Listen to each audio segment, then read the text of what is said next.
Crusader, but that's all when you're talking, but. Yes. Okay. Yeah, we're using a cool mic, so I'm Okay. actually the one waving. I'm Anna Biedenbender, if I don't know you. And looks like Ryan Rathje speaking, but he's not, I am. Okay. We'll get started in just a minute here. Okay. Letting a few more people on. We are recording today, Okay. so that others can watch this later. So if you do not want to be on that recording, you can take your video off if you'd like. Oh, there's a lot that went away really quickly.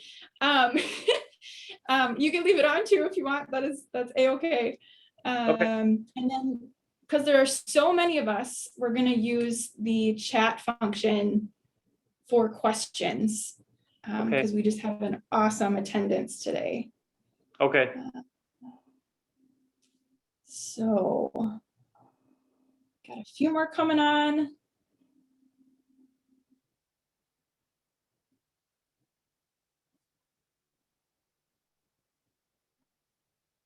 All right. Well, again, for those of you who just joined us, I'm Anna Biedenbender. If I haven't met you yet, I'm one of the domestic admissions counselors here at SCLA. We are super excited to have this new program, Crusader Connections, this year as a resource for you all as parents.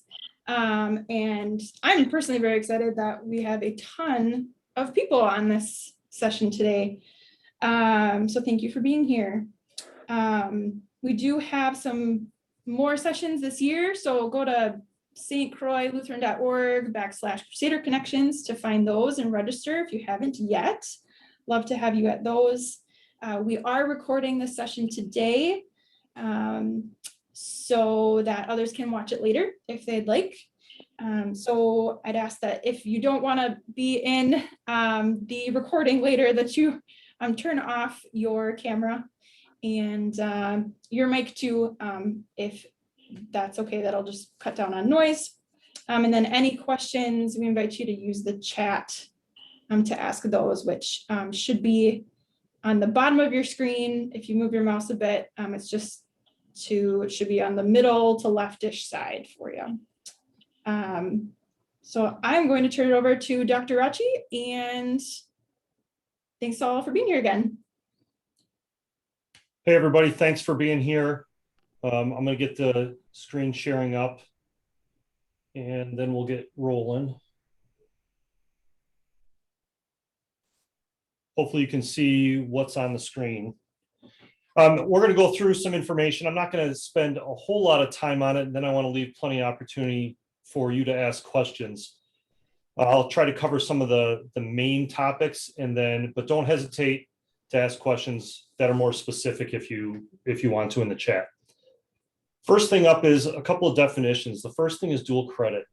And what dual credit really is when a student takes a college course and gets both high school and college credit at the same time. So it's taken through the college or the university, whatever the institution is, and then we accept it as high school credit as long as it counts towards graduation requirements. PSEO is actually a Minnesota program that pays for the class. So normally when you go to college, you pay tuition.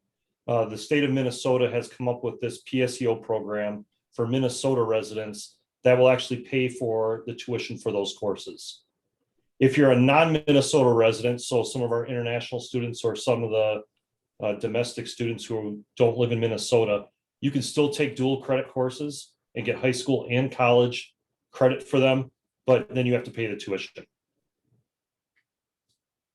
Some of the academic requirements that we have for our students in order to participate is that they need to have an ACT composite score of 20 or higher. It could also be the pre-ACT, which we gave the students this year in, I think it was November, in order to be eligible for those courses. We'll also use other things like their academic ability, and the missing work thing is really big because there's little to zero accountability or oversight with these courses. We want to make sure that the students are properly prepared, especially with their work habits to be able to handle that. Different institutions are also going to have different requirements. So our basic St. Croix requirement is that you have a 20 or higher. Different schools will have different requirements too. Some will be higher than the 20, some might be the lower, but you'll have to follow those requirements of each individual institution. Now, when it comes to actually taking the courses, we'll start with the juniors first. PSEO is open for us for juniors and seniors. So juniors can take online asynchronous classes. And the difference between an asynchronous and a synchronous class is the asynchronous is it's not live. So you may have, like right now, this Zoom call would be synchronous because you're sitting listening to me in real time. So for an asynchronous class, it's similar to how we do our online learning at St. Croix, where there's videos recorded, there's assignments posted, and then the students do them on their own time. So that's what we require of the juniors, to take them online and be asynchronous. They need to be electives, so not graduation requirements. There is an exemption if you want to take a core course for a PSEO dual credit and have it be a core course graduation requirement. And those requirements are a 20, I'm going to pull this off the top of my head. It's a 20 composite or higher on the ACT, plus a 20 in reading, plus a 20 or better in the course that they want to take.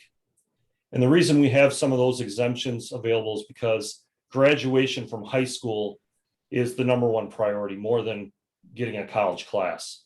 So we want to make sure that the juniors are not putting all their graduation, they're not putting all their eggs in one basket, and then if they drop that basket, it gets bad.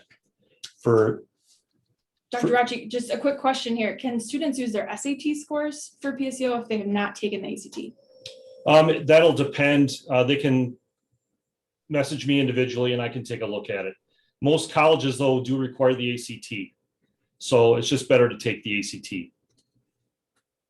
For seniors, they can do online asynchronous also, or they can go to campus if they want to be a full-time PSEO student. They are allowed to take core course, so math, science, social studies, those as a dual credit. And then the full-time students is when they take 12 or more credits, but they do still have to take Religion 12 here on campus.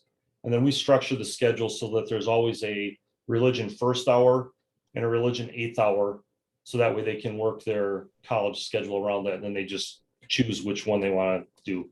Most of the time, which you wouldn't expect, most of the time the seniors are picking the 1st hour class to get it over with, and then they're on their own for the rest of the day.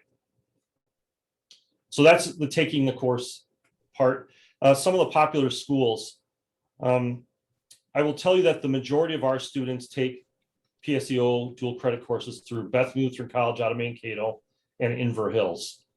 The Bethany option is popular because we are a partner school with Bethany, and they, for the non-PSEO students, they offer a very reduced tuition rate. For the PSEO students, they're not paying for it anyway, so it doesn't really matter. But I can tell you why I like Bethany is because they are the only school that will communicate with me when a student slacks off. You know, if a student hasn't logged into their course for a week or two, they'll reach out to me and say, hey, can you check on this student? No other schools do that. So I like Bethany for that reason also. Probably coming up as a distant third would be Northwestern in Roseville. St. Paul is another school that students are taking classes from. And after that, it gets pretty varied. Students are taking classes from all over the place. Every school in the state of Minnesota pretty much participates in this program because the state's paying for the money and they want the state's money. So if you search on the school's website and search for their PSEO program and then the courses to take, you'll be able to find what you need. So now, how do you get the courses into your St. Croix schedule? Well, right now we are in the middle of the registration process, which all of you know. So you sign up for 8 St. Croix courses, and that way you have a schedule secured. And then once you do that, you go down the PSEO path and you fill out the plan for the 1st and 2nd semester. That stuff is linked off that PSEO document that you'll see in the daily news and then also the parent weekly news. Fill that out for first and second semester. That gets submitted to me for approval. And then once that happens, you go down the application and registration process. Once the student is registered for the course, then they provide me with confirmation that they are. And then we delete the course that they said they were going to substitute. And then we put it in an academic study hall into their schedule. Dr. Rathje, another question. If your student takes a PSEO, are you still able to apply for financial aid and scholarships? That's a good question. If you go, yes, if it's 1 or 2 courses or even 3, if you start getting into the full-time, there's in the PSEO information that we have published that's linked in the news, there's a schedule for what each one costs. If you make it onto that schedule, then the financial aid piece is now not applicable to you, if that makes sense. Things for you parents in particular that I just want to give you some advice and things you should be aware of that aren't necessarily on that sheet that I designed for the students is, number one, these are college courses. So if you're about to be a junior and you want to take a college course, understand that you are now skipping 2 grade levels. You're skipping your junior year and you're skipping your senior year to take a college level course. So the rigor is increased. Also, what's expected of students is increased. College professors are not trained educators. So they're not going to scaffold the skills and the different things that they're going to learn the same way that you'll see in a K-12 environment where you have trained educators. So that's a whole different ballgame when it comes to college level stuff. So understand that that part is a little bit different. Number 2, that grades are permanent. So for example, if you take a PSEO course, dual credit course, this is now permanent college transcript stuff. Someday when you apply to a job and they want to see your college transcript, these courses from when you were a junior and senior in high school will need to be there. You apply for graduate school someday, these grades will be there. So they're permanent. The schools will not contact you due to FERPA laws. They only deal directly with the student. So if something goes wrong, they are not going to contact the parent. It's all on the student. So you need to be in the know. And I would recommend that if your student participates in this, that very often you make them log in and show you their course and where they are with their assignments and what levels they've completed and what they haven't, because otherwise you're not going to know. And I say this for a couple reasons. Over the years that I've been in charge of doing things like this, about every other year, I have a student who fails a required course and the parent doesn't know about it till the transcript arrives at the school. And then we contact you and say, your student failed a required course. They're not graduating on time. And then that's the first the parent ever hears of it. Students aren't going to naturally offer up that they're struggling to you. So be proactive with that piece of it. The next one is second semester. This is another piece of it where students, so for high school, for example, they're signing up for a course and it's for the whole year. In college, it doesn't work that way. You're signing up for first semester courses, you take those, and then you sign up for second semester courses, which will be different courses. So around October, the students will be getting emails from their institution giving them instructions on how to register for second semester. I remind the students that these are coming, but a lot of times the students don't read their email and they ignore these registration things. And then the classes that they had planned on taking fill up, and then they're left without a chair. And so that becomes real problematic, especially when students are needing these courses for graduation requirements. So that's something you'll also want to keep in mind. The other thing is not every student is ready for college when they're a junior or a senior in high school, and you should be okay with that. I know that from a parent perspective that free college sounds really enticing, but understand your student more than the dollar signs on this one. I've done this enough years where I've had students in my office crying and parents crying also because they bit off more than they could chew. We'll talk a little bit about that here with the school life balance. You really need to look at your student and say, what are they involved in? And what do I want my students' high school years to look like? If they're an athlete and a 3-sport athlete and in choir and in choraleers and in band, those are things that you have to understand add to the amount of time that's available in a day. A typical full-time college student takes 4 classes and then maybe has a part-time job, but are not involved in extracurriculars, aren't an athlete. So you have to understand that if a student at the high school level is going to take a bunch of college courses, that you understand what their life is like outside of school. Because if push comes to shove, these grades are permanent. The things that you have to remove from your life will not be the college courses, because you can't drop those. You'll have to drop the athletics or the choraleers or the other maybe the part-time job. So when you sign up for this, you're committing to saying, all right, I'm going to take a college level course, and I'm willing to understand that this will be on my permanent college transcript for my whole life, basically. So this is not something to rush into lightly. It's a great opportunity for students and for parents, but make sure you take into consideration what the student's life looks like outside of school. There's another thing that you should be aware of is the future financial aid implications. So as you start accumulating credits, your ability to receive financial aid from the federal government, Pell Grants, federal Stafford loans, those sorts of things, the clock starts ticking. So if you start to accumulate a bunch of credits while you're in high school, and maybe you leave high school with a bunch of college credits, and maybe you're technically a sophomore when you graduate from high school, that implicates how much you're able to borrow or from your Pell Grant in the future. I believe the number is like 150% of the credits needed for your degree are what you're allowed to take out in loans or in grants.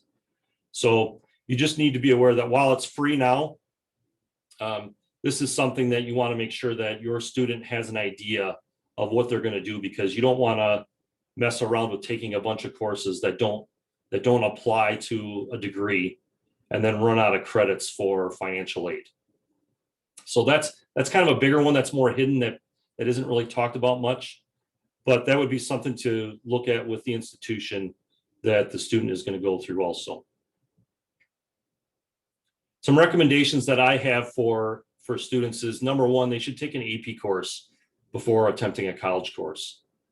AP course is more rigorous than a traditional high school course, but it's not quite as rigorous as a college course. So it's a great opportunity for the student to see what an increased rigor course looks like and what's involved. And it's typically a lot more reading before they chew off a college course. How many courses can a student take? I put down here 1, 2, or 4. You'll notice that the number 3 is missing. And I really don't recommend 3. And here's why. So if a student takes 1 college course, what we do is we give them 1 academic study hall out of the 8 periods of the day. They might have a regular study hall also. So maybe they've got 6 St. Croix courses, 1 dual credit course, and then a study hall.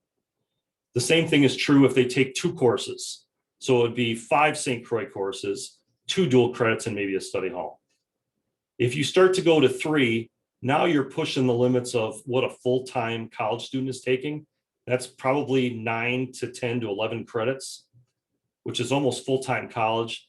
But then you're taking 5 St. Croix courses, and then you're probably involved in extracurriculars too. I have not seen students taking 3 courses be very successful. Most of the time, those are the ones that are in my office and using the tissues saying, I bit off more than I could chew, what can I do? And then those are really hard conversations to have. So I don't recommend 3. If you're going to go 3, and if you're a senior, I recommend that you just go 1 more and go 4. Because at that point, you're a full-time college student, you're taking 4 college courses, as long as you get to that 12 credit threshold. And then the St. Croix religion course. So you're now down to just 5 courses, and then you have a lot more freedom to work your schedule because you're taking a college course. And again, every kid is different and every situation is a little bit different, but this is just what I've seen over the years, that 3 just doesn't work well. So I would stick with 1, 2, or then if you're a senior, you can go with 4.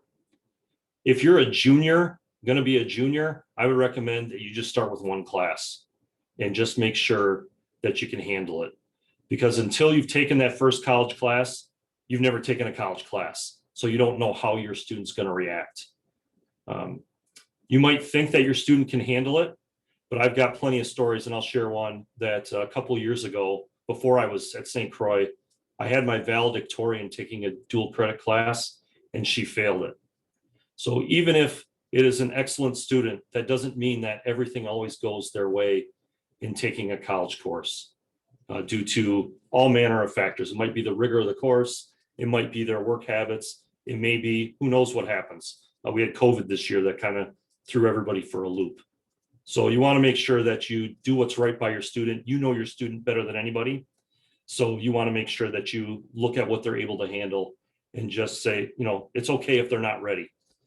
Another thing would be to think about with the not ready thing with their commitments outside of school is if you rush into choosing college courses to take it as a high school student, if that student doesn't really know what they want to major in college, I wouldn't recommend biting off a whole lot of college credits, because that's just going to push them closer to having to decide a major when they're not maybe ready to do that. So having a high school experience where they can mature and figure out what gifts the Lord has given them before they decide a major sometimes is needed for a lot of people. Not everybody knows exactly what they want to do while they're still in high school. Some do, but some don't. And then this saying, trust but verify. Trust your student, but log in and make them show you that they're doing their stuff, especially if they, you know, if you're a little bit worried about their work habits or they don't seem to be putting in the effort that you think they should be, double check on them and make sure that they are, because the colleges will not tell you. So if you're willing to still go forward on this, what do? These steps are also in the document that's been linked. You start out by filling out the dual credit plan and giving that to me for approval, and that's by April 15th. So there's still a lot of time to talk about that and get that part done. If it's PSEO that you're going to go after, which is most Minnesota residents, I would recommend that you do that. Fill out that PSEO registration form too. And then make sure you follow the directions with that PSEO form. It is common for students who are Minnesota residents to not jump through all the PSEO hoops. And then the college says, well, they didn't fill out the form and they didn't fill out all the requirements. And then they send a tuition bill to the house. So you don't want that to happen either. Once you fill out the plan and give that to me, I make sure it works with the graduation progress for the student. I approve it, and then you follow those directions for enrollment, and then meet all the deadlines for that institution. We want that first step done by April 15th. If students don't hit it by April 15th, then they're not going to be able to participate next year. Quick question for you, Dr. Rathje. Yes. I missed it before from Michelle. Sorry, Michelle. But regarding registration for us in relation to Michelle's question is, so when you register, you don't put study hall in advance? Oh, good question. So we would not put that in. So you're going to fill out, the students are going to register like they're not taking any dual credit courses. And the reason for that is this. So after the students have their PSEO meeting on Friday, there will be about 100 students who say, I want to do this.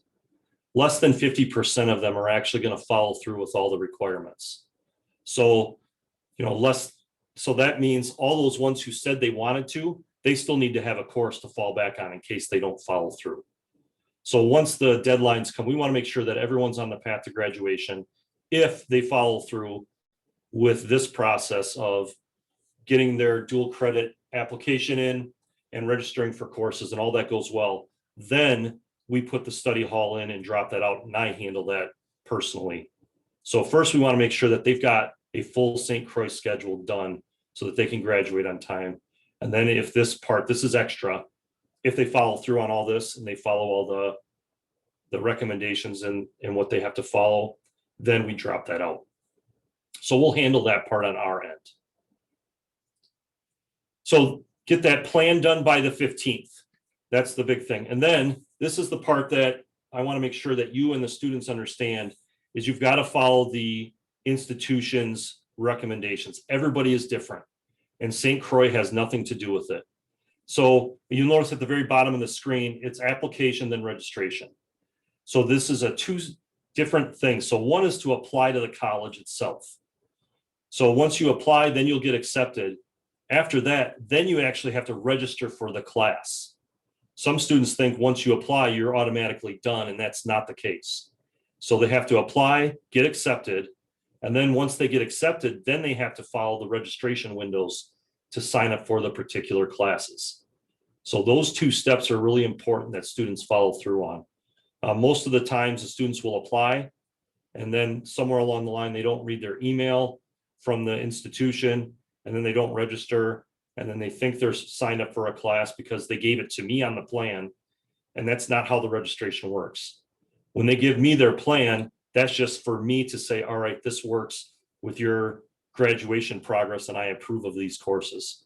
But they still have to follow, just like a college student would do if they were in college. You apply to the college, get accepted, but then you actually have to pick your courses.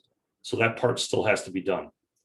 Once the student has picked their courses, they give me a screenshot or an email showing me that they're actually registered for the course that they had planned on taking, and then I adjust their St. Croix schedule. Some dates to remember for you are for the ACT, since colleges and us require an ACT score or a pre-ACT score. March 12th is the last deadline for the April 17th test. So if you haven't signed up for that, I recommend that you do. And then April 15th is the deadline to get that plan into me to approve. The test for the ACT is the April 17th one. And then confirmation of your course registration is June 4th. That's the last day of school. So that way, by the time they leave campus here, I have all that info and we can make sure that their schedules for next school year are ready to go. So that is all I have to throw at you right now, and we'll spend the rest of the time answering your questions. So one that Martin asked while you were presenting is for a fall Calc 1 selection. I read that SCLA requires the second semester had to be another PSEO course. What are examples of classes that engineering students have taken in the past? That I don't know if I have an answer to that question. So one of the things you have to understand is when you sign up for courses, there's a 3 credit and a 4 credit class typically. Anything that's 1 credit or 2 credits aren't acceptable for PSEO except under a rare circumstance. So if you take a 4 credit class, that's worth a full year of high school. So a 4 credit English class would substitute for the entire year for English, but they still have to have another class to take in second semester. So my recommendation is if a student like this one for any STEM fields or whatever they're interested in doing, is that they look at what that degree program would want them to take and get those prerequisites done and out of the way. And I recommend that you take the prerequisites, because if you're not exactly sure on what college you're going to attend, you want it to be some general things like general English courses, social studies courses, math courses, those sort of things, versus trying to take anything that's specialized. Especially because if you want to specialize in something, typically that university that you end up transferring to wants you to take their courses on their campus. So they probably won't take it in as a transfer credit. Thanks. Another question from Luke. If the student is planning to go to college out of state, how easy are the PSEO credits to transfer? Transferability for any of the credits depends on the institution. But number one, typically the rule of thumb is if a student gets a C or better, and the course is a general course like an English 101 or a basic math class, most schools are going to transfer them. Dual credit courses are now becoming so popular at the high school level that most schools know how to deal with those. Especially any school that's targeting Minnesota residents, they know that they're coming in, a lot of them with some college credits already before they graduate high school. Some questions about the pre-ACT.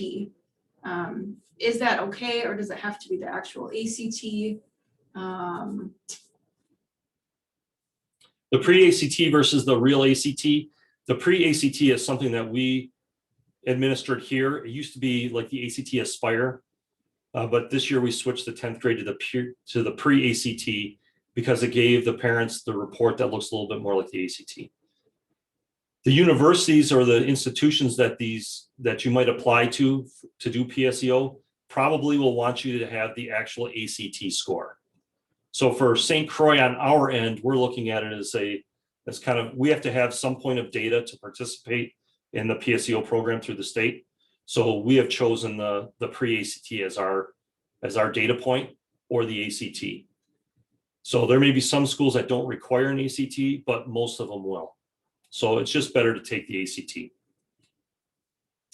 If my son has a good idea of where he wants to attend, is it best for him to try and take the classes through them right away? Yeah, due to the transfer thing, if you have an idea of where you want to go already, you might as well just try to take courses there. That way, that's one less thing to try to transfer.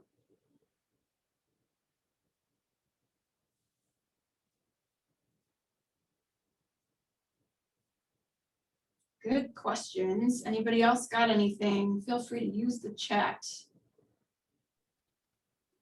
So next year's juniors will need to take the ACT ASAP before April 15 or risk not being accepted. Yeah, that's correct. Last year, there was a bit of a flyer because of COVID, so some of the schools waived the ACT requirement. But from what I'm hearing is that they're gonna put that requirement back in like they used to pre-COVID. So I would recommend getting on that March 12th deadline. If you live in an area around St. Croix, the slots for seats are filling up pretty quickly for local schools that are offering that test. So you'll end up having to travel if you wait too much longer to get a school that's within our area with some empty seats left for that April 17th test. For juniors, the classes have to be asynchronous, correct? That is correct. Asynchronous classes, basically for everybody who's going to take it, unless you're a full-time senior, then you have the opportunity to, because you have more flexibility in your schedule. So otherwise it's asynchronous for even seniors who are just taking one course. Can you take PSEO classes through any college, including out of state? Out of state institutions do not participate in PSEO. That's only a Minnesota program. But remember, that's only the program that pays for it. If you would like to choose a school out of state, most of them do dual credit, but then you're going to be on the hook for the tuition bill. Is it ever a good idea to take a general requirement as a PSEO? If general requirement, you mean a graduation requirements like math, science, social studies, those, it can be if the student is really, I would say you're skipping a course level or two based on if you're a junior or senior. So it's got to be something that your student is really interested in and has the aptitude for. If they're really doing really well in math and you want to take a college math course, great. Or if it's English, great. But if they struggle a little bit in those areas, I don't recommend it. Because again, it's going on your permanent college transcript. And if it doesn't go so well, it's going to be there. If a senior student lives on campus, is he considered a Minnesota resident? A Minnesota resident is where the parents reside. So if it's a dorm student, it's wherever the parent resides. So if it's somebody who lives across the border in Wisconsin, they're a Wisconsin resident.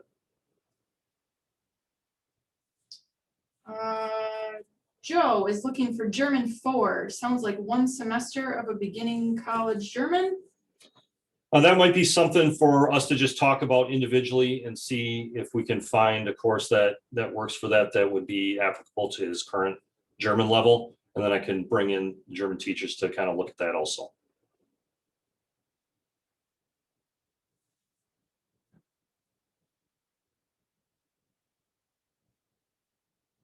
Rather than going through a different high school, I mean, from that same German 4 question.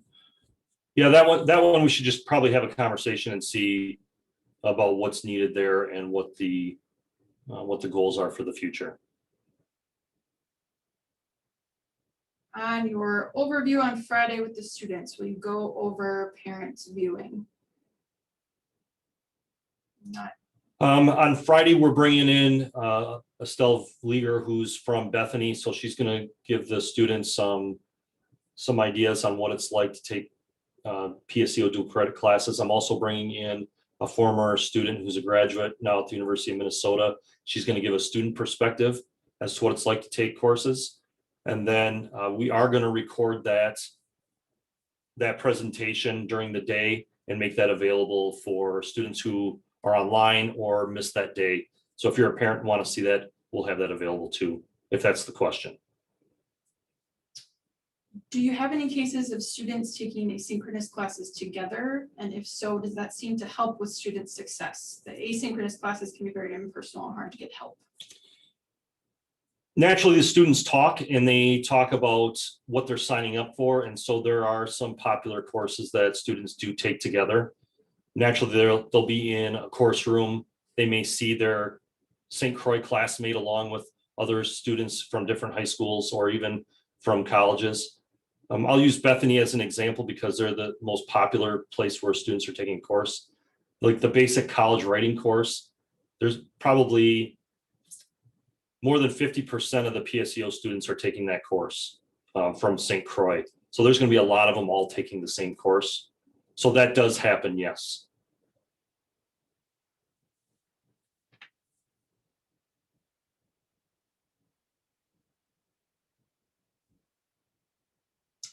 My son already filled out his course selection for next year. After today and the student meeting, are they able to adjust what they submitted?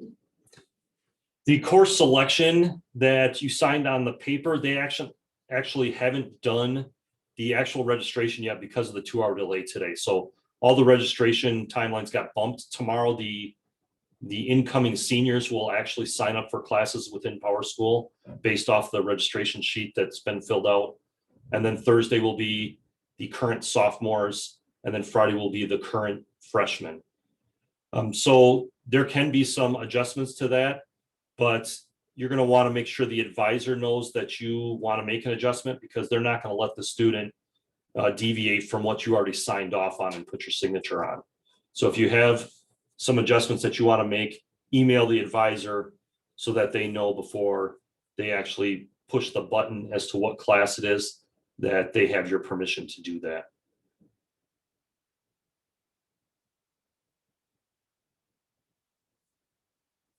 And then I should mention this, the deadline for changing. So for example, we're doing the initial sign up this week for students. They have until the 26th of March to make any changes based off their initial course selection before we start making the computer do all the scheduling aspects. So you got a good 10 days after today to still make some changes on what they want to take at St. Croix.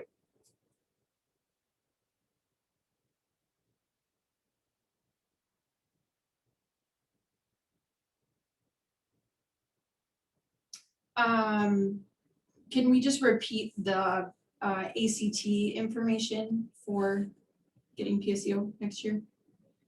The dates. Yes. The dates are March 12th is the registration deadline for the April 17th test. And then April 17th is naturally the test. What we're from an academic requirement standpoint, we're looking for a composite score of 20. And then especially for if juniors want to substitute a core course, they've got to have the 20 composite, a 20 in the reading, because there's so much reading in an online class, and then also a 20 in whatever, like if they're going to do it in a math class, they got to have over a 20 in math then also. And where do we sign up for that? To sign up for the ACT test, just Google ACT registration and the ACT site will come up. Just so you're aware that when you do that, you have to have your student actually create a login to do the ACT test. You can't do it as a parent. So you're going to want to sit with your student and sign them up. You're going to need to take a picture of them because they have to verify the identity of the person that shows up to take the test. And then you'll have to pay for the test. And then there's a whole bunch of questions when you do that about what sort of things are they interested in. Do you want colleges to contact you about your interests and scholarships and all sorts of things? So I would give yourself probably 30 minutes for that registration process. for the ACT test.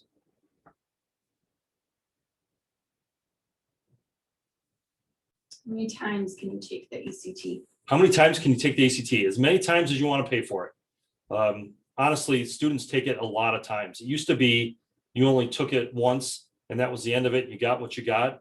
But now students are trying to up their scores, and I think it's actually smart. The ACT it's a big test, and you spend all day doing it.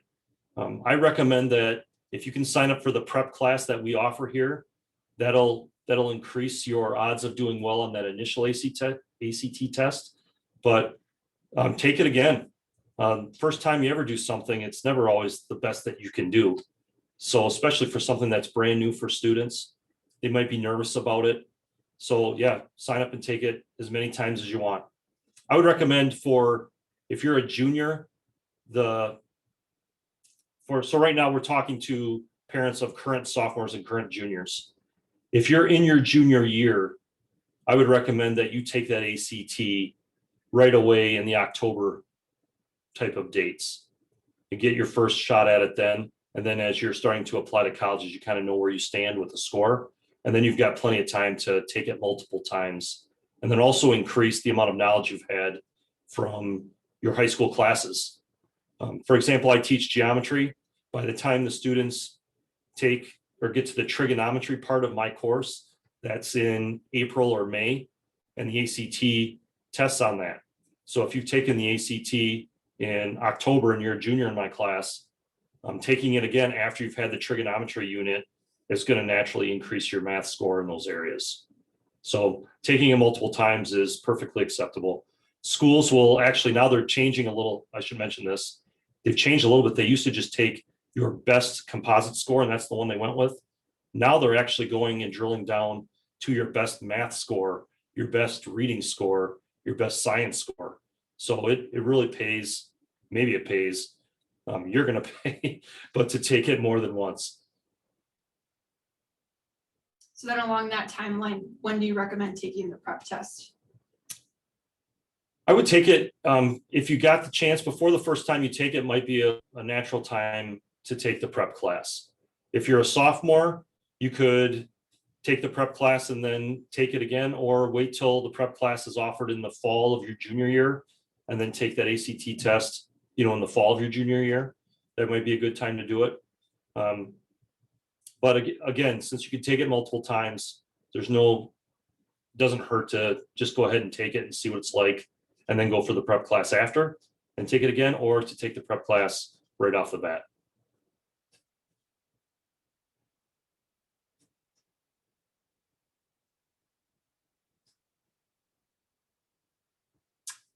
All right, we got a few more. Yeah, I see it here.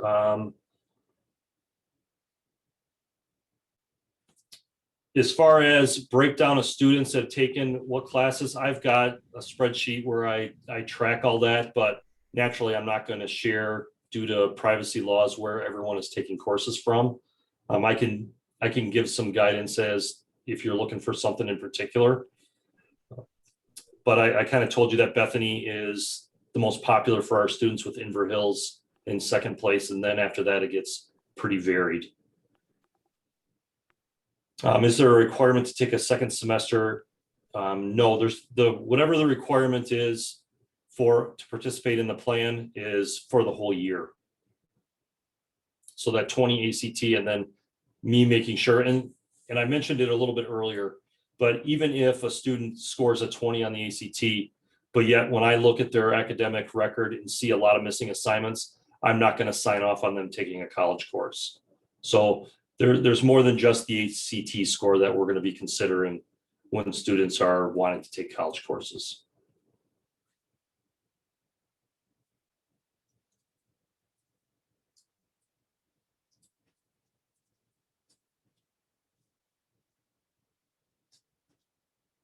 All right, any other questions? If you have other questions, feel free to email me with the specifics with your student, or we can schedule a phone conversation to kind of talk through them. A great place to start for your students is with their advisor, their academic advisor here at St. Croix, because they've been having conversations about what their goals are, Also, the guidance office has also been having conversations with the students about what their college plans are. So those are all good people to talk to.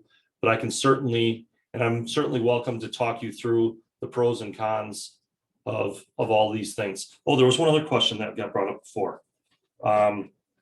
The AP versus, Oh, yes. this question was brought up. What's the difference, the pros and cons of AP courses versus dual credit?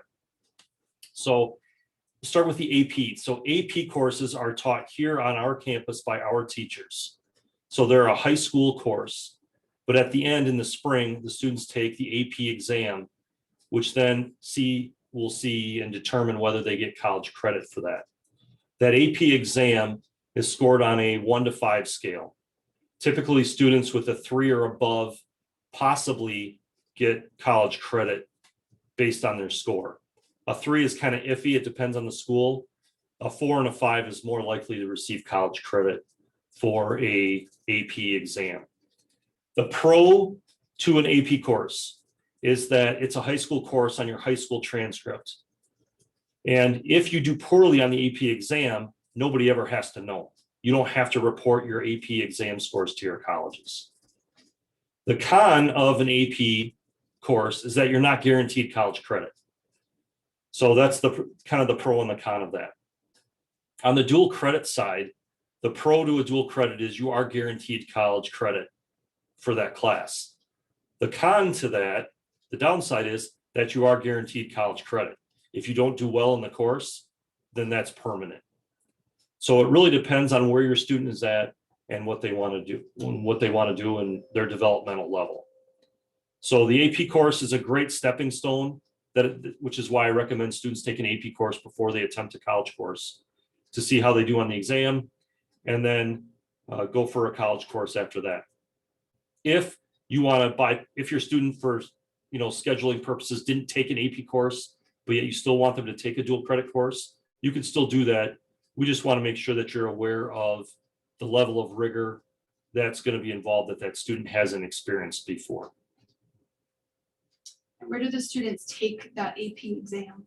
The AP exam is held here at school. At least it has been the past. Last year, due to COVID, it was done distance over the computer at their homes. But I'm anticipating we'll have the AP exam weeks here like we have traditionally in the past. It'll be held in the dorm dining hall. All of that information will be coming out. Those exams are in May.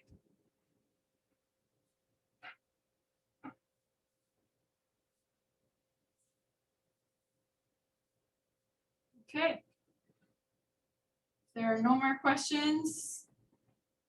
Thank you all so much for being here. Again, the session will be recorded, so I'll send that link out to you with a recap as well as Dr. Rathje's presentation here, so that you can all get that. So if you're on the list, you will receive that in about a week here. Thanks again, and hope you all have a wonderful evening. Thanks for being with us. Stay warm.